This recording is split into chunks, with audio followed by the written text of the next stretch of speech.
Hello students, आज हम second part लेके आए हैं। हमने एसिड और बेस क्लास 10th का जो चैप्टर है उसी पे चल रहे थे और हमने न्यूट्रलाइजेशन रिएक्शन तक हमने देख लिया था। इसके आगे हम कंटिन्यू करते हैं और आज रिएक्शन देखते हैं non metallic oxide with base के साथ। नॉन मेटेलिक जो ऑक्साइड है उसकी अगर बेस के साथ अपन क्या करवाते हैं, रिएक्शन करवाते हैं तो क्या होगा। तो reaction between non metallic oxide base के साथ, नॉन मेटेलिक ऑक्साइड बेस के साथ करवाएंगे तो वही सॉल्ट और वाटर बन रहा है, सॉल्ट और वाटर बनता है। तो नॉन मेटेलिक ऑक्साइड में CO2 ले लेते हैं और बेस में CaOH का होल ट्वाइस लेते हैं, कैल्शियम हाइड्रोक्साइड ले लेते हैं। तो इसका जब रिएक्शन करवाएंगे तो CO3 हो जाएगा इसको, और ये H2O हो जाएगा। और तो क्या बन गया हमारे पास CaCO3H2O। तो नॉन मेटेलिक ऑक्साइड की बेस के साथ रिएक्शन करवाने पर सॉल्ट और H2O बनता है। अब बात करते हैं व्हाट डू ऑल एसिड और बेस हैव इन कॉमन्स। क्या क्या एसिड और बेस में कॉमन है। तो देखो बेटा, all acid have H+ sign देते हैं। ये अपन करके आए हैं कि जो सभी एसिड है वो एक्वस सॉल्यूशन में क्या देते हैं, H+ साइन देते हैं, और सभी बेस है वो OH- साइन देते हैं। ये तो हमने देख के आए हैं। यही हमने देखा है कि भाई H+ रेस्पॉन्सिबल होता है किसके लिए, किस प्रॉपर्टी के लिए, एसिडिक प्रॉपर्टी के लिए। OH- रेस्पॉन्सिबल होता है किसके लिए, बेसिक नेचर के लिए। नहीं, तो हमने कहा डू ऑल एसिड और बेस हैव इन कॉमन। हमने कहा कि भाई जो H+ जो आइंस है वो सभी एसिड में H+ आइंस देंगे एक्वस सॉल्यूशन में, और OH- है बेस के साथ OH- दिया जाता है। अब H+ जो आयन है वो रेस्पॉन्सिबल किसके लिए होता है, एसिडिक प्रॉपर्टी के लिए, और OH- आयन है वो बेसिक नेचर के लिए होता है। अब हमने कहा एसिड और बेस की रिएक्शन अगर हम किसके साथ, वाटर के साथ कराएं, एसिड और बेस की रिएक्शन अगर वाटर के साथ करवा दिया जाए तो क्या बनेगा। एसिड अपन ले लेते हैं H+ और बेस ले लिया हमने, क्या लिया, H2। नहीं, हमने एसिड और H2 के साथ करवाएंगे, बेस के अलग से करवाएंगे। तो एसिड ले लिया H+, उसकी H2 के साथ अपने रिएक्शन करवाई तो बनेगा क्या, हमारा H3O+ आयन बनेगा। तो हाइड्रोनियम आयन बनेगा। क्या बनेगा, हाइड्रोनियम आयन। एसिड की H2 के साथ रिएक्शन करवाने पर, एसिड की H2O के साथ रिएक्शन करवाने पर हाइड्रोनियम आयन बनता है, H3O+ आयन बनेगा। क्या बनेगा, H3O आयन बनेगा, ध्यान रखना है। और HCl अपन ले लेते हैं, क्या, एसिड ले लिया H2O के साथ करवाएंगे वो H3O+ हाइड्रोनियम आयन बनेगा और Cl बाहर निकल जाएगा। ठीक है, तो एक बार फिर रिवीजन करते हैं ताकि आपको अच्छे से लर्न हो सके। तो हमने कहा रिएक्शन किसके साथ, नॉन मेटेलिक के साथ रिएक्शन करवाई बेस के साथ, तो होगा क्या, सॉल्ट और वाटर बनाया।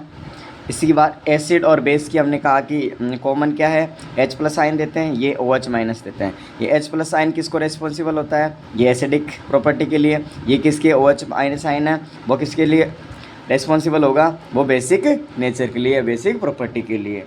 एसिड और बेस की वाटर के साथ अपन सॉल्यूशन करवा, अगर हमने एसिड के साथ वाटर मिला दिया तो बनेगा क्या, ये ध्यान रखो आप। तो हाइड्रोनियम आयन बनेगा। और ठीक है, दूसरी चीज़ तुमने कहा when acid dissolve in water it give hydronium ion.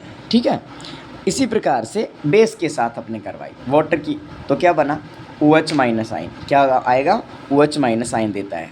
ठीक है, देख लो, तो हमने कहा NaOH ले लिया हमने बेस, और वाटर ले लिया तो क्या देगा, सोडियम और हाइड्रोनियम आयन।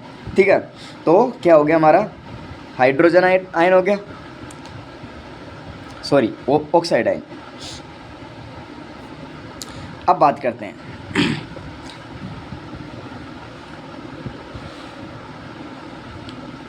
अब इसमें बहुत सारे क्वेश्चन बनते हैं बेटा। इसमें यूनिवर्सल इंडिकेटर क्या है, तो अगर बात करें यूनिवर्सल इंडिकेटर की, दिख रहा है व्हाट आर यूनिवर्सल इंडिकेटर।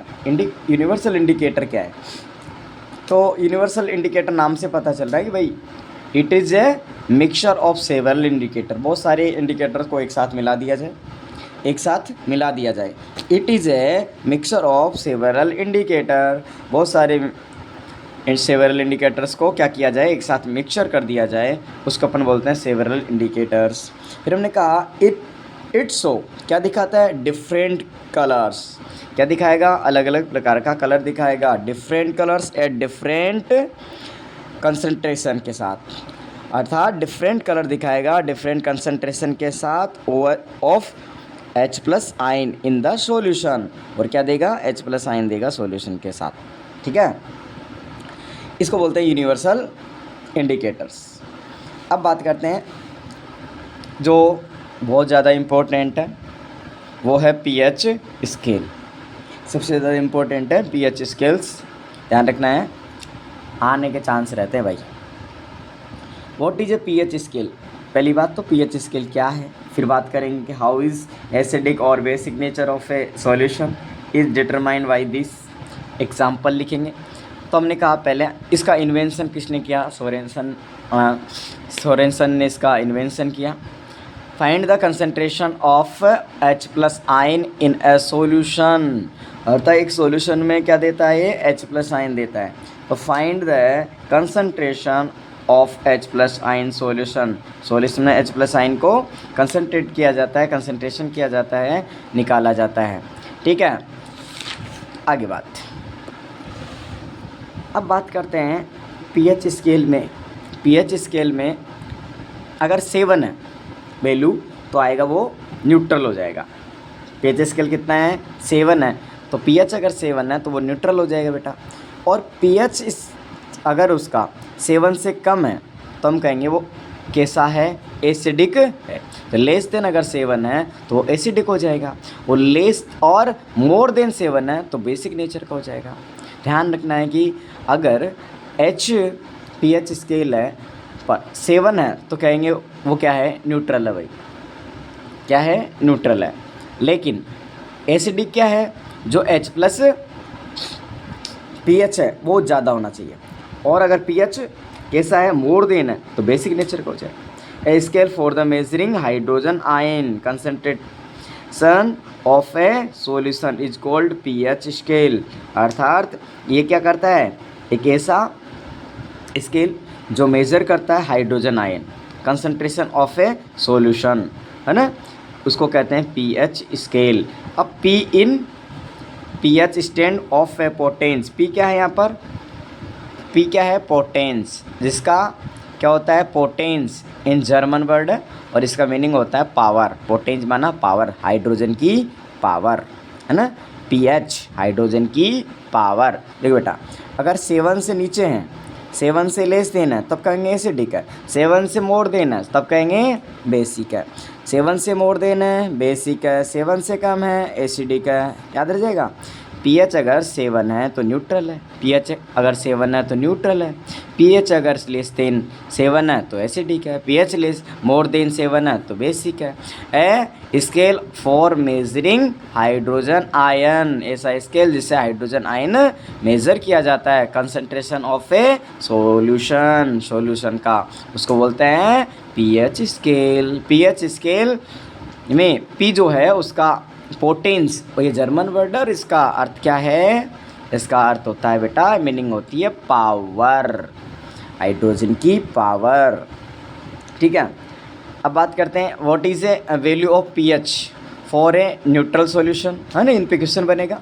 और in the pH scale what does P indicate किसको करता है, पोटेंस को, किसको करता है, पोटेंस, एक जर्मन है जिसका मीनिंग होता है power.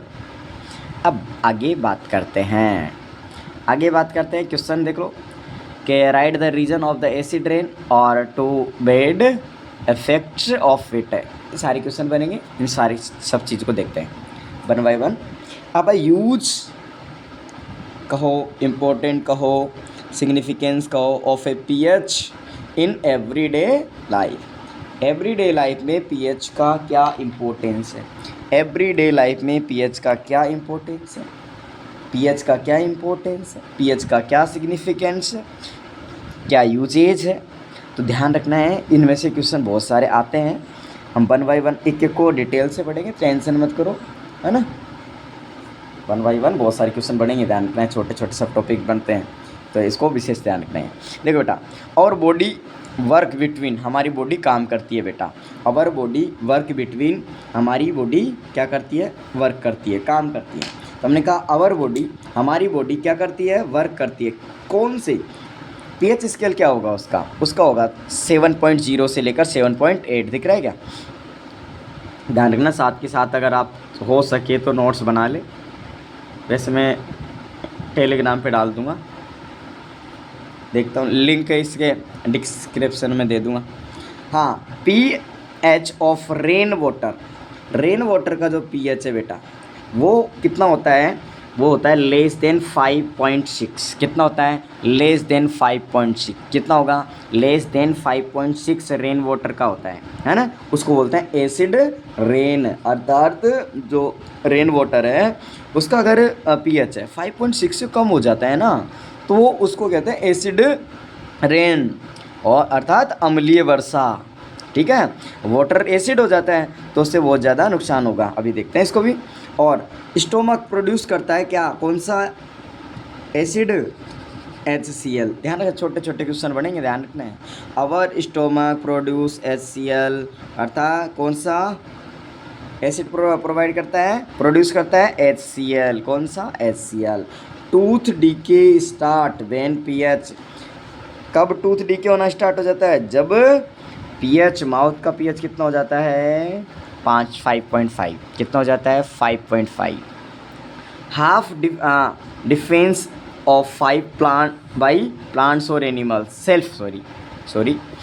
Self defence by plants और animals, self defence by plants animals, दो बार आगे, एक बार लिख लेना। देखो, बात करते हैं describe the importance of pH in everyday life. एक एक चीज़ को अच्छे से अपन देखते हैं, ठीक है। ये सारी चीज़ें अब दोबारा से आ जाएगी। तो प्लांट्स और एनिमल्स आर पीएच सेंसिटिव्स। प्लांट्स और जो एनिमल है बेटा वो क्या है? पीएच सेंसिटिव है, संवेदनशील है। कैसे? सेंसिटिव का मतलब तो समझते हो ना, संवेदनशील। इसका मतलब क्या है? कैसे है कि अवर बॉडी, जैसे हमने कहा प्लांट्स और एनिमल दोनों की बात कर रहे हैं, तो जो हमारी बॉडी है वर्क कितने में करती है? हमने कहा था वर्क करती है 7.0 से 7.8 तक पीएच हो। तब लिविंग ऑर्गेनिज्म जो होते हैं, वो सरवाइव करते हैं definite range of pH scale में। और when pH of rain water का जब कितना हो जाता है 5.6, तब उसको बोलते हैं एसिड रेन। जब उसको बोलेंगे अपन एसिड रेन, ठीक है। फिर अब यहाँ से एक क्वेश्चन बनेगा, ध्यान रखना है एसिड रेन पे। तो देखो, व्हेन वाटर ऑफ एसिड, है ना, जब वाटर कैसा हो गया? एसिड, तो acid rain flow into river. भैया जो एसिडिक जो वाटर होता है, अब पानी कहाँ पर जाएगा? नदियों में जाएगा, रिवर्स में जाएगा। तो उसको क्या करेगा? रिवर में जाएगा तो it lower the pH of the reverse, अर्थात रिवर्स का पानी भी कैसे हो जाएगा? उसका पानी भी तो लोअर द पीएच, अर्थात रिवर्स का जो वाटर है उसका पीएच भी कम हो जाएगा। अब पीएच कम हो जाएगा तो क्या होगा? सर्वाइव ऑफ एक्वाटिक्स लाइफ है, एक्वाटिक जो लाइफ है, जो जलीय जीव है बेटा, वो भी क्या हो जाएंगे? उसमें रहना बहुत ज़्यादा डिफ़िकल्ट हो जाएगा, बिकम डिफ़िकल्ट। हाँ, तो और एसिडिक जो रेन है कैसे स्किन डिजीज हो जाती है बेटा, ठीक है, by the contact of it. अगर इसके कॉन्टेक्ट में रहते हैं तो कौन सी डिजीज हो जाएगी? स्किन डिजीज हो जाएगी। हो सकता है भाई कैंसर वैंसर हो जाए, नहीं। Importance healthy growth plants, healthy growth plants, ऐसा तो दिखेगा नहीं है। तो बेटा हमने कहा importance in healthy growth of plants की बात करें, है ना। हेल्थी ग्रोथ प्लांट्स अर्थात स्वस्थ पेड़ पौधे कब और कैसे होंगे? तो हमने कहा plants require a specific pH. देखो पीएच अगर स्पेसिफिक रेंज में है तब तो प्लांट्स अच्छे से ग्रोथ कर पाएंगे, नहीं देयर हेल्थी ग्रोथ, तब तो अच्छे से बढ़ पाते हैं, उनकी वृद्धि अच्छे से होती है, ग्रोथ अच्छे से हो पाती है। सो इसलिए पीएच ऑफ सोइल, इसलिए सोइल का जो पीएच है, मिट्टी का जो पीएच है बेटा, वेरियस प्लेस इन डिटरमाइंड, अर्थात अलग अलग, देखो अलग अलग स्थान का अलग अलग पीएच होता है, उसको डिटरमाइन किया जाता है, उसको देखा जाता है, निर्धारित किया जाता है कि कौन सी मिट्टी का, कौन सी सॉइल का पीएच स्केल का कैसा होगा, वो पहले डिटरमाइन कर लिया जाता है। Then it is treated accordingly. अगर वो एसिडिक है तो हम क्या बेस डालेंगे उसमें, और बेस है तो उसमें हम क्या करेंगे, एसिड डालेंगे, तब जाके मिट्टी सही हो जाएगी। तो when the soil is more acidic than lime is mixed in it, हमने कहा जब the soil is more acidic, जब मिट्टी ज़्यादा एसिडिक हो जाएगी, जब मिट्टी ज़्यादा एसिडिक हो जाएगी तो क्या करेंगे, देन लाइम इज मिक्सड, जब अपन चूना डाल देंगे उसमें, है ना, and when it is basic हो जाएगी तब क्या करेंगे, एसिडिक सब्सटेंस डालेंगे उसमें, है ना। तो मेंटेन प्रॉपर पीएच, जिससे मिट्टी का पीएच प्रॉपर होगा, मेंटेन हो जाएगा। क्या क्या सीखा अपने कहा कि importance in hard healthy growth of plants, ये ज़रूरी है बेटा। हमने कहा कि plants require specific pH range होनी चाहिए प्लांट्स की भी, तो उससे हेल्थी ग्रोथ होगा। और इसीलिए हमने कहा अब हेल्थी ग्रोथ के लिए हमने क्या कहा कि पीएच स्केल कैसा होना चाहिए, इस स्पेसिफिक होना चाहिए, स्पेसिफिक रेंज में होना चाहिए, है ना। अगर मिट्टी का पीएच, कोई मिट्टी अगर एसिडिक है तो प्लांट्स कैसे होगा, नहीं, या बेसिस से ज़्यादा ही तो प्लांट्स कैसे होगा, क्योंकि स्पेसिफिक रेंज चाहिए। तो इसके लिए क्या करना पड़ता है, पहले मिट्टी को देख लिया जाता है, pH of scale from various places determine किया जाता है और ट्रीटेड अकॉर्डिंगली। अगर सोइल कैसी है, एसिडिक है, सोइल एसिडिक है तो हमने बेसिक मिला देंगे, लाइम जैसे, है ना, चूना मिला देंगे, या वेन अगर ज़्यादा बेसिस है तो एसिडिक सब्सटेंस डाल देंगे, जिससे मिट्टी का पीएच है वो कैसा रहेगा, मेंटेन रहेगा। अब इम्पोर्टेंस इन डाइजेस्टिव सिस्टम्स, ध्यान रखना है, क्वेश्चंस आते हैं, इनमें से एक दो क्वेश्चन आपको ज़रूर से ज़रूर आएगा। तो इम्पोर्टेंस इन डाइजेस्टिव सिस्टम्स, चलो पढ़ते हैं अपन, डाइजेस्टिव सिस्टम पढ़ते हैं। तो आपने कहा क्या इम्पोर्टेंस है, पीएच का ही यूज होगा इसमें। हमने कहा भाई देखो पीएच का क्या होगा, यूज़ होगा, ठीक। PH is also important in our digestive system. जो डाइजेस्टिव सिस्टम में पीएच का बहुत ज़्यादा इम्पोर्टेंस है, डाइजेस्टिव सिस्टम में पीएच का बहुत ज़्यादा इम्पोर्टेंस है, पाचन क्रिया में बहुत ज़्यादा इम्पोर्टेंस है बेटा। आवर स्टोमक, जो हमारा स्टोमक है ना, प्रोड्यूस करता है कौन सा एसिड, हाइड्रोक्लोरिक एसिड HCl, कौन सा करता है, HCl, ये भी आ सकता है ना।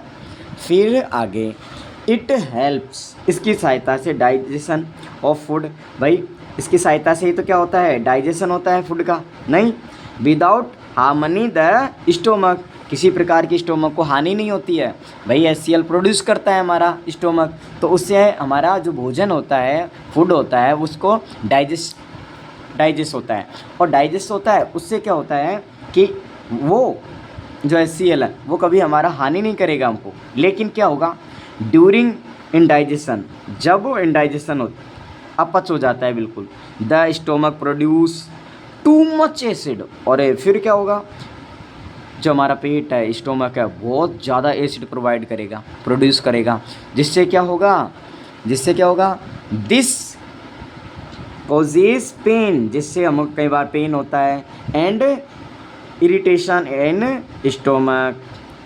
हमने देखा होगा ना, जब अपना अपच हो जाता है तो खट्टी खट्टी डकारें आती है, और चीज़ें होती है ना, तो हमें बहुत ज़्यादा बेचैनी होती है, इरिटेशन होता है, पेन होता है पेट में, नहीं, पेट में दर्द होता है, पेट ना इरिटेशन होता है कई बार हमको। तो कब, जब इसका मतलब है कि HCl है वो ज़्यादा प्रोड्यूस हो रहा है। To get rid of this pain, अब इसको क्या करेंगे, तो rid of this pain bases called antacid are used. अब इसके लिए इस पेन को कम करना है तो हमको एंटासिड डालना पड़ेगा। हम इनो खाते हैं, फिर खाते हैं कि नहीं खाते बताओ मुझे, हैं? तो इनो लेते हैं, कभी कभी नींबू पानी लेते हैं, कुछ और करना पड़ता है ताकि डाइजेस्टिव सिस्टम है वो सही हो। HCl जो ज़्यादा प्रोड्यूस हो रहा है वो बराबर से मेंटेन में हो जाए, नहीं तो acid antacid neutralise the excess acid magnesium hydroxide, milk of magnesia का पूर्ण नाम क्या है? मिल्क ऑफ मैग्नीशिया, अर्थात इसको बोलते हैं axis acid magnesium hydroxide, a milk base in often used for this purpose, है ना। अब देखो बेटा, अब है tooth decay due to change in pH। Tooth decay पढ़ लेते हैं क्योंकि टूथ डीके से क्वेश्चंस आ सकते हैं ना, आएंगे तो सही यार, सबसे क्वेश्चन आएंगे। दिख रहा है क्या? लिख लोगे क्या? देखो भाई, टूथ डीके स्टार्ट, हमारे दांत डीके होना स्टार्ट हो जाते हैं, गलना स्टार्ट हो जाते हैं कब? जब pH कितना हो जाता है? 5.5 से लोअर हो जाए, 5.5 से लोअर हो जाए तब हमारे दांत गलना स्टार्ट हो जाते हैं, डीके होना स्टार्ट हो जाते हैं। बेटा ध्यान रखो आप। Tooth decay started when the pH of the mouth is lower than 5.5। अगर माउथ का pH 5.5 से लोअर हो जाता है तो टूथ डीके हो जाता है। टूथ इनेमल, जो दांतों पर जो इनेमल होता है ना, वो made up of the calcium phosphate का बना होता है। ये ध्यान रखना है, किसका बना होता है? कैल्शियम फॉस्फेट का बना होता है। जो टूथ इनेमल है made up of calcium phosphate is the hardest substance in the body, body का बहुत हार्डेस्ट